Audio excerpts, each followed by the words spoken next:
If I were ever to sit down and create a list of things I swore I would never do in my lifetime, this story would undoubtedly top that list. And yet, here I am, setting aside all my fears, doubts, and regrets, deciding to unveil this deeply buried secret of mine. Because sometimes, no matter how much you try to suppress certain truths, they claw their way to the surface. My secret. It had been screaming in silence for far too long. My name is Laura. I am 38 years old with a wonderful husband, a seemingly perfect marriage, and a life that, at least from an outsider's perspective, would be considered enviable. But appearances can be deceiving. Beneath the surface, my world was shifting, unraveling in ways I never imagined possible.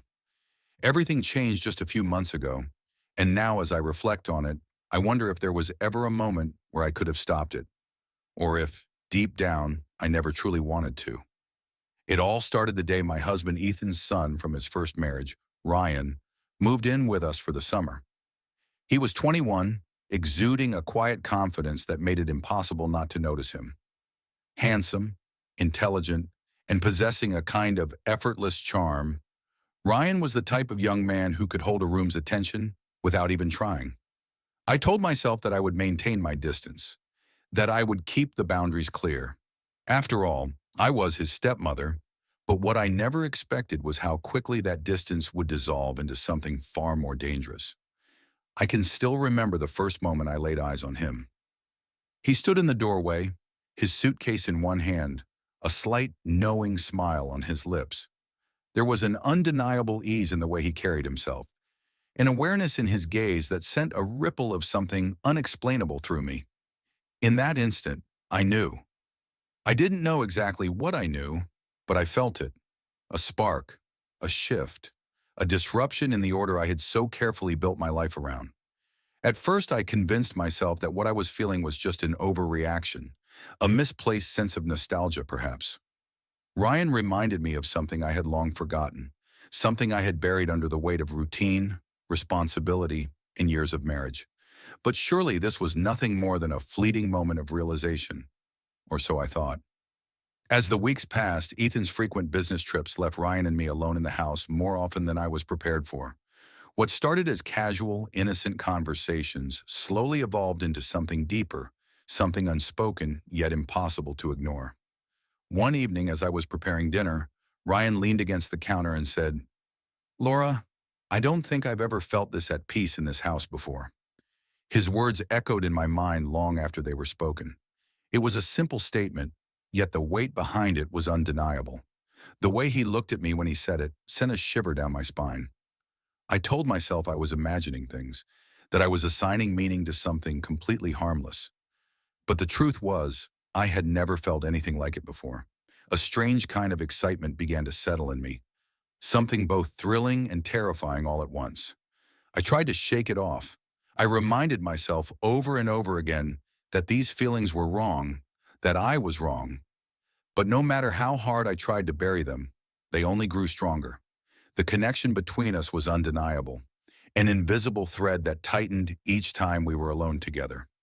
When Ethan was home, it was easier to pretend that nothing had changed. But when he was away, the air between Ryan and me became charged with something neither of us could put into words. Our conversations became longer, our silences more meaningful. One afternoon, as I stood at the kitchen sink washing dishes, Ryan walked up beside me and said, "Talking to you feels different, Laura. It's easy. It's nice." I turned to him, my heart pounding in my chest.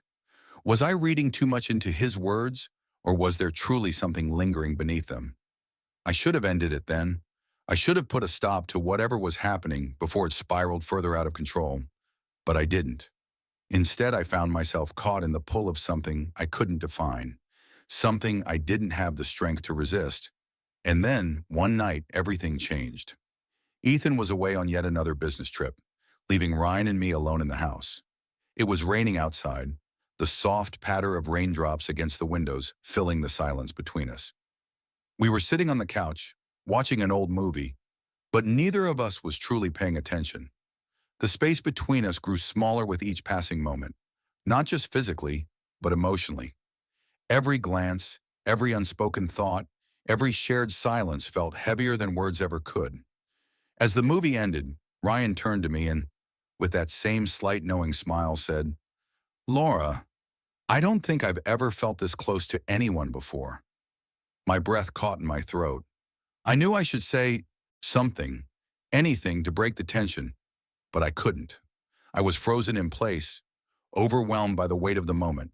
And then, just as he reached for my hand, I stood up abruptly. "It's late. I should go to bed," I said, my voice barely above a whisper. Ryan didn't protest. He simply looked at me, his expression unreadable. But his eyes, they said everything. That night I couldn't sleep. My mind was a whirlwind of thoughts, my emotions tangled in knots I couldn't untie. I had never been unfaithful to Ethan. The very idea of betraying him felt impossible. And yet the thought of staying away from Ryan felt just as unbearable. How had I let it get this far? And more importantly, how could I stop it now? The next morning over breakfast, Ryan broke the silence. "Laura, I'm sorry if I made you uncomfortable last night. That wasn't my intention." His words were measured, careful, but they also gave me an opening to say what needed to be said, to draw a line, to put an end to this before it went any further. And yet what I said instead was, I wasn't uncomfortable. The moment the words left my mouth, I regretted them. But it was too late. The door had already been opened, and there was no closing it now. From that day on, our conversations became more restrained, but the tension beneath them only grew stronger. When Ethan was home, Ryan and I kept our distance. But when we were alone, the air between us was thick with the unspoken. It was a dangerous game, and I knew it. But knowing didn't stop me from playing. And then one evening, as we stood in the kitchen, Ryan leaned in close and whispered, "Laura, I know we're supposed to act like a family in this house, but sometimes I can't see you as just my stepmother." My breath hitched.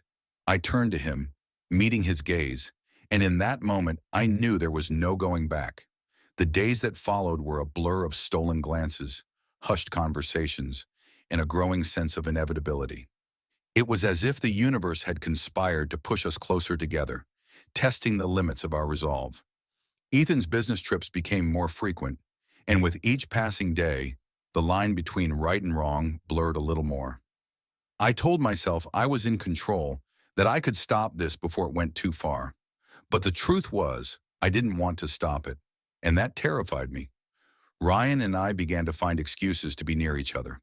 He would offer to help me with chores around the house, and I would linger in the kitchen long after dinner was over, pretending to tidy up while he sat at the table, his presence a magnetic force I couldn't resist. Our conversations grew bolder, more intimate, as if we were both testing the waters, seeing how far we could go without crossing the invisible line we had drawn. One afternoon, as we were folding laundry together in the living room, Ryan turned to me and said, "Laura, do you ever feel like you're living someone else's life?" His question caught me off guard, and for a moment, I didn't know how to respond. I looked at him, his eyes searching mine for an answer, and I felt a pang of guilt, because I knew exactly what he meant. I had spent years playing the role of the perfect wife, the dutiful stepmother, but deep down, I had always felt like an imposter, like I was pretending to be someone I wasn't. "Sometime," I admitted, my voice barely above a whisper. "But isn't that just part of growing up? Learning to live with the choices we've made?" Ryan shook his head, his expression thoughtful. "I don't think it has to be that way. I think we can choose to be happy, even if it means breaking the rules." His words lingered in the air between us, heavy with unspoken meaning. I wanted to tell him he was wrong, that happiness wasn't worth the cost of betraying the people we loved. But I couldn't, because a part of me believed he was right. As the weeks turned into months, the tension between us became unbearable. It was like a storm brewing on the horizon, threatening to unleash its fury at any moment. And then, one night, it finally broke. It was late, and the house was quiet except for the soft hum of the refrigerator and the occasional creak of the floorboards. Ryan and I were sitting on the couch, a bowl of popcorn between us, watching a movie neither of us was really paying attention to. The space between us felt charged, electric, as if the slightest touch could ignite something neither of us was ready to face. I don't remember who moved first. Maybe it was me. Maybe it was him. All I know is that one moment we were sitting there, and the next our lips were pressed together in a kiss that felt like both a beginning and an end. It was reckless, foolish, and utterly inevitable. And for a brief, fleeting moment, I allowed myself to forget about the consequences. But reality came crashing back all too soon. I pulled away, my heart pounding in my chest, and looked at Ryan, his face a mixture of desire and guilt. "We can't do this," I whispered, my voice trembling. "It's wrong." Ryan reached for my hand, his touch sending a shiver down my spine. "Is it?" he asked, his voice soft but insistent. "Or is it just something we've been told is wrong?" I wanted to argue, to tell him that some lines should never be crossed. But the truth was, I didn't know what to believe anymore. The boundaries I had once clung to so tightly now felt arbitrary, like rules made to be broken. The days that followed were a whirlwind of confusion and self-doubt. I avoided Ryan as much as I could, throwing myself into household chores and errands to keep my mind occupied. But no matter how hard I tried, I couldn't shake the memory of that kiss, the way it had made me feel alive in a way I hadn't in years. Ryan, for his part, seemed to sense my internal struggle. He didn't push me, didn't try to force a conversation, but I could feel his eyes on me whenever we were in the same room, his gaze a silent reminder of what had happened between us.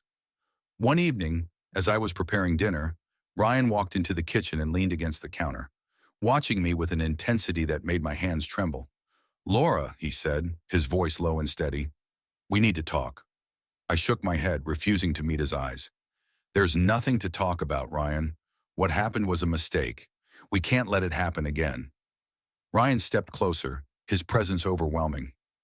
"It wasn't a mistake," he said firmly, "and you know it. You feel it, just like I do." I wanted to deny it, to tell him he was wrong, but the words caught in my throat, because deep down I knew he was right. The connection between us was real, undeniable, and no matter how much I tried to fight it, I couldn't ignore it. "What do you want from me, Ryan?" I asked, my voice breaking. "Do you want me to throw away my marriage, my life, for something that can never be?" Ryan's expression softened, and he reached out to brush a strand of hair from my face. "I don't want you to throw anything away," he said gently. "I just want you to be honest with yourself, with me, with Ethan." His words hit me like a punch to the gut, because I knew he was right. I had been lying to myself, to Ethan, to everyone. But the thought of coming clean, of facing the consequences of my actions, was more than I could bear. "I can't," I whispered, tears welling up in my eyes. "I just can't." Ryan pulled me into his arms, holding me tightly as I cried. And for the first time in what felt like forever, I allowed myself to let go, to lean on someone else for support. But even as I clung to him, I knew this couldn't last. Sooner or later, I would have to make a choice. And no matter what I decided, someone was going to get hurt.